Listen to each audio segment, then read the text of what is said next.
ایک بات تو میں آپ کو بتاؤں کہ کوٹس ہوں، بلوچستان کے لوگ ہوں، we are answerable to every one,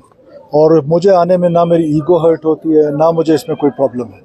معاملہ کیونکہ it is in the court, اس پر ڈسکشن کرنا مناسب نہیں ہے. باقی بلوچستان کے ایشوز پہ if you want to talk تو میں اس پہ جواب اب تک سر آپ کے ساتھ کیا رپورٹ ہیں یہاں پر جو اب ہیئرنگ میں جو سماعت ہوئی، جو ریمارکس آئے جسٹس کے، اور آپ نے ایک دن کا وقت مانگا ہے، تو اب تک کیا آپ کے پاس رپورٹ ہے کہ یہ خریداری میں واقعی بے ضابطگیاں ہوئی ہیں؟ میں نے آپ سے ریکویسٹ کی ہے کہ معاملہ کورٹ میں ہے، اس وقت مناسب نہیں، کسی اور بجٹ پہ بات کر لیں. پیش ہو رہا ہے بلوچستان کو یہ شکایات ہیں کہ انہیں نظر انداز کیا جا رہا ہے شعبے میں، خاص طور سے زراعت اور معدنیات کے شعبے میں.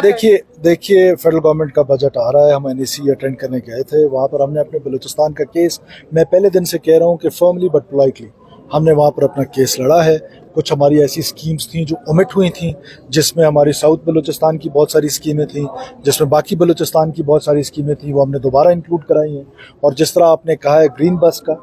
بس کی بھی ہماری فیڈرل گورنمنٹ سے بات ہو رہی ہے. انہوں نے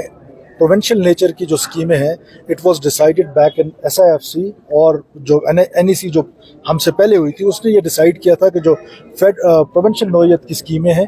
وہ اومٹ ہوں گی، ڈیلیٹ ہوں گی. لیکن کائنڈ آف پرائم منسٹر اور چیئرمین بلاول بھٹو صاحب کا میں شکریہ ادا کرتا ہوں، اور وزیر اعظم کا کہ انہوں نے بلوچستان کے لیے یہ شرط ختم کر دی ہے، اور بلوچستان کی کافی اسکیمیں جو ہیں وہ شامل کی گئی ہیں، ان کی ایلوکیشنز بھی بڑھائی گئی ہیں. ہماری جو مرکز سے ہمیشہ شکایت رہی ہے وہ یہی رہی ہے کہ ہماری جو ایلوکیشنز ہوتی ہیں وہ بہت تھوڑی ہوتی ہیں، وہ 5%، 10% ہوتی ہیں، اس سے موبلائزیشن بھی کانٹریکٹر کی نہیں ہوتی، اور اسکیمیں جو ہیں وہ پھر 60 سال میں جا کے کمپلیٹ ہوتی ہیں. الحمدللہ اس دفعہ ہم نے اپنی ایلوکیشنز بڑھوائی ہیں، اور ہماری اسکیمیں اب ٹائملی کمپلیٹ ہونے کی پوزیشن میں.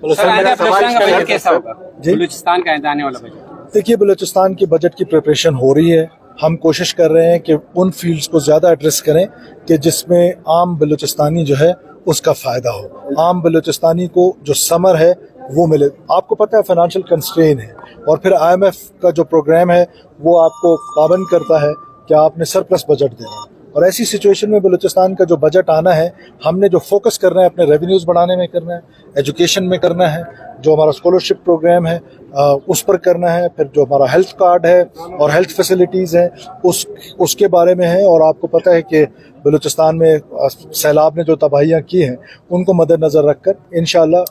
غریب دوست بجٹ بنانے کا بڑا مسئلہ ہے، اس پر آپ زیادہ آپ کا توجہ بھی ہے، لیکن اس کے باوجود آپ دیکھیں کہ جو اسٹریٹ کرائم ہے کوئٹہ کے اندر جو پہلے نہیں تھا وہ شروع ہو گیا ہے، بچے اغوا ہونا شروع ہو گئے ہیں، تو اس سلسلے میں کیا ہے؟ دیکھیے ہم نے کوشش کی کہ جو لا اینڈ آرڈر ہے اس کے 2-3